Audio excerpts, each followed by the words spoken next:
Bharat text 2025 कार्यक्रमात पंतप्रधान झाले सहभागी।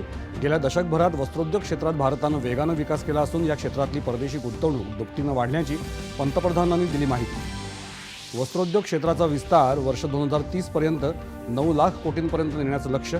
या क्षेत्रातील एआयची भूमिका, शाश्वततेचं महत्त्व, वस्त्र पुनर्चक्रीकरणात भारताला असलेली संधी याकडे पंतप्रधानांनी वेधलं लक्ष। आदिवासी समुदायाची संस्कृती, जीवनशैली साजरी करणाऱ्या आदि महोत्सव 2025चं आज राष्ट्रपती द्रौपदी मुर्मू यांच्या हस्ते नवी दिल्लीत झालं उद्घाटन। सर्वोच्च न्यायालयानं लव्ह जिहादची वास्तविकता स्पष्ट केली असून राज्य सरकार अशा प्रकरणांमध्ये योग्य ती कारवाई करणार असल्याचा मुख्यमंत्र्यांचा इशारा। न्यू इंडिया सहकारी बँक घोटाळा प्रकरणातले आरोपी हितेश मेहता आणि धर्मेश पौन यांना मुंबईतल्या न्यायालयानं सुनावली 21 फेब्रुवारीपर्यंत पोलीस कोठडी। केवळ उत्तीर्ण होण्यासाठी नव्हे तर ज्ञानप्राप्तीसाठी अभ्यास करण्याचा परीक्षा पे चर्चा कार्यक्रमात अभिनेता विक्रांत मेसी याचा विद्यार्थ्यांना सल्ला।